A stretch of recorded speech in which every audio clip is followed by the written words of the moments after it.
Interest है वो cell के अंदर है, आप कर रेंट कर रहे हैं, तो आपको रिजल्ट किस तरीके से आएगा। आप जिस चीज़ के अंदर आपका इंटरेस्ट है उस चीज़ को टारगेट करें। उस पेरियड ऑन कराची की अगर आपके पास कोई भी प्रॉपर्टी है, ठीक है, वो मैं सेल कर सकता हूँ। अगर आप रेंट आउट करना चाहते हैं, कोई एक चीज़ पकड़ें जिसके अंदर आपके पास नॉलेज हो, तो क्लाइंट आपके टेबल तक खुद चल के आएगा, आपको जाने की भी जरूरत नहीं पड़ेगी। तीसरी अहम चीज़ कौन सी है, जिस तरीके से मैंने डिटेल में आपको चीज़ें बताई, क्वांटिटी एंड क्वालिटी।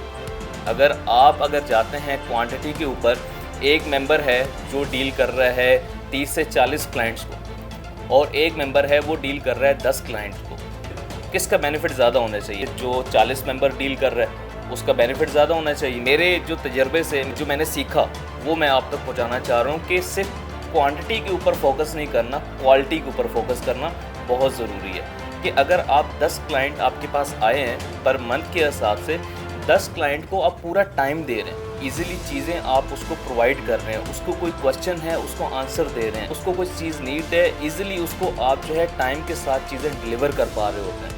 बट जिसके पास मेंबर्स ज़्यादा हैं, 40 मेंबर्स वो डील कर रहे हैं, बट एवरेज अगर आप कैलकुलेट करेंगे ना, तो आपका जो 10 क्लाइंट है वो आपको ज़्यादा बेनिफिट दे रहा होता है, उसकी सर्विसेज दोबारा से रिपीट हो रही होती हैं। आप सेल परचेज़ का काम दोबारा से करते हैं, दोबारा आएगा आपके पास अगर आप सर्विसेज अच्छी देंगे।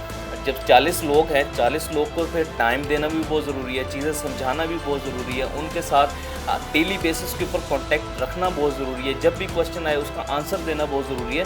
जब चीज़ें फैलना शुरू हो जाती हैं ना, उसमें फिर चीज़ें बिगड़ना शुरू हो जाती हैं। तो चीज़ों को बिगड़ाना नहीं है, आराम से चीज़ों को लेके चलना है। जिसके अंदर आप स्पेशलिस्ट हैं, जो चीज़ आप इजीली लेके चल सकते हैं, उसके ऊपर ज़्यादा फोकस करना बहुत ज़रूरी है। अगर आपके पास लिमिटेड ऑप्शंस हैं क्लाइंट्स की, लिमिटेड ऑप्शंस के साथ ये होता है कि जब आप क्लाइंट्स की तरफ जाते हैं, आप इजीली उनको सारी चीज़ें प्रोवाइड कर रहे होते हैं, नॉलेज दे रहे होते हैं, प्रॉपर्टी कैसे सेल करनी है, परचेज़ करनी है, इन्वेस्टर्स आपके पास आते हैं, कौन सी चीज़ अच्छी है, ईजिली आप टाइम दे के चीज़ों को मैनेज कर सकते हैं। तो इन चीज़ों को मेन फोकस रखना है कि अगर आप किसी सोसाइटी में जा रहे हैं ना, तो आप अपने आप को कह सकें कि मैं 100% एक्सपर्ट हूँ और मेरे कस्टमर खुद मेरे टेबल तक चल के आते हैं।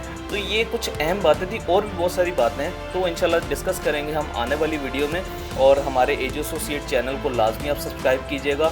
और अगर कोई भी ऐसा कोई क्वेश्चन हो रियल एस्टेट के हवाले से, कमेंट बॉक्स में आप कर सकते हैं, तो मैं इंशाल्लाह उसका प्रॉपर आंसर प्रोवाइड करूँगा। थैंक यू सो मच, इजाज़त, अल्लाह हाफ़िज़।